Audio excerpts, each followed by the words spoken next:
Alright, so I thought I'd do a quick video commemorating or marking us being back on the calendar for Formula One. The first race after the mandatory 3-week summer break is at Spa. It's the Belgian Grand Prix. I've actually watched last year's race 3 times in the last 2 weeks.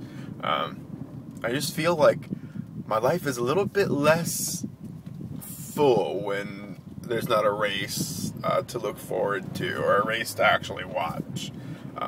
I just needed to see some cars moving around fast, some V8 engines screaming, and some rubber being burnt. But last year's race was pretty awesome, minus the pretty catastrophic start that took out a lot of runners. But I think this year is going to be even more interesting, because really part of what determined kind of how the race went last year was KERS. Giancarlo Fisichella for Force India arguably had a faster car than Kimi Raikkonen, who went on to win for Ferrari. And the reason that Raikkonen was able to win was because he was able to use extra 80 horsepower in strategic spots, the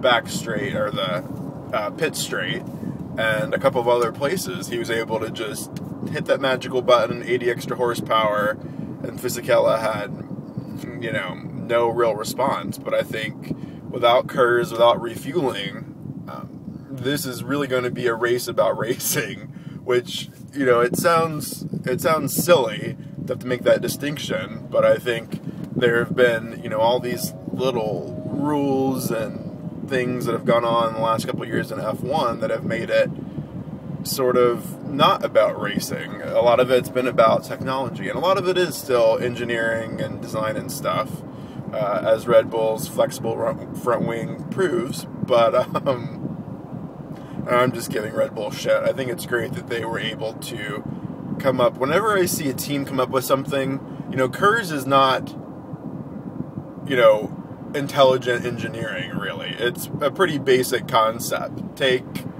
you know, a battery pack with some kind of, you know, energy storage mechanism, and then there you go. It's like an electric turbocharger, basically. But when McLaren does an F-Duct, or Red Bull does a flexible front wing, something that is like a loophole in the rules where they said, okay, well, I'm not violating the rule, and this is brilliant engineering. I love that stuff. People are all up in arms about Red Bull, and the FIA is going to alter the rule to do away with their flexible front wing, and I love it. I think it's great. I think they were able to say, you know, here's one way we can give our cars extra downforce at higher speed, and, you know, kind of create this ground effect front wing that bends at higher speeds. Brilliant. Same thing with McLaren's F-Duct. But, you know, I feel that without KERS this year, it's really been more of a, you know, brilliant engineering and driving standpoint. So I think it'll be interesting to see how it plays out. I was reading some articles, and they were talking about the ability of a newer team to really shine, because this track is really more about speed and not about downforce and grip, which is where the new teams have struggled. So the article I was reading was talking about, you know, whether if Lotus can get their Cosworth engine to really put out, they may be able to challenge. I mean, I could see a pretty easy situation where a Lotus was able to challenge a Williams or a Sauber, or, you know, one of those mid-pack teams, because this is the kind of circuit that, I mean, it was freaking Force India that was second place. It was their first points and their first podium in the same race. So it could be an upset as far as a newer team knocking somebody else out, but it'll be great. The circuit is huge. For people who haven't watched Formula One or haven't seen a race at Spa, the track itself is huge. It's like 7.7 kilometers. It has I believe the longest period of full throttle, continuous full throttle on any track. It's something like 25 seconds from La Source all the way through Eau Rouge. Brilliant. Eau Rouge, and I think it's called Redillon. It's got a couple different names, but it's basically this huge downhill section with a little left-right kink that is then very big elevation change straight upwards. It's a brilliant piece of racetrack.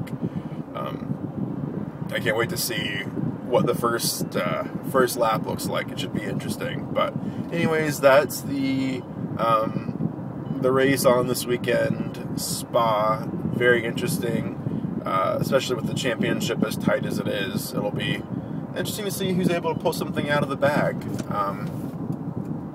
How will McLaren do?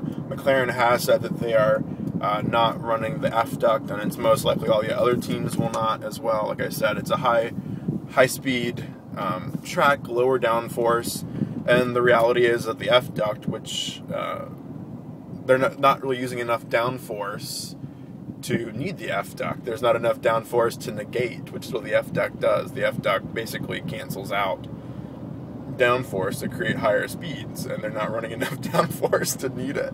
So no F-Duct for McLaren. Most likely all the other teams will not be running it this weekend either. So anyways, I will give little updates after practice and qualifying.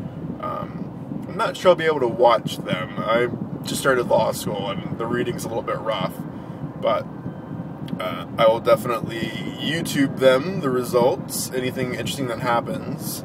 If my schedule opens up, I'll be watching them. But anyways, yeah, Friday is first and second practice, Saturday is third practice and qualifying, and Sunday is the big show. So anyways, that's it for now. Talk to you guys later.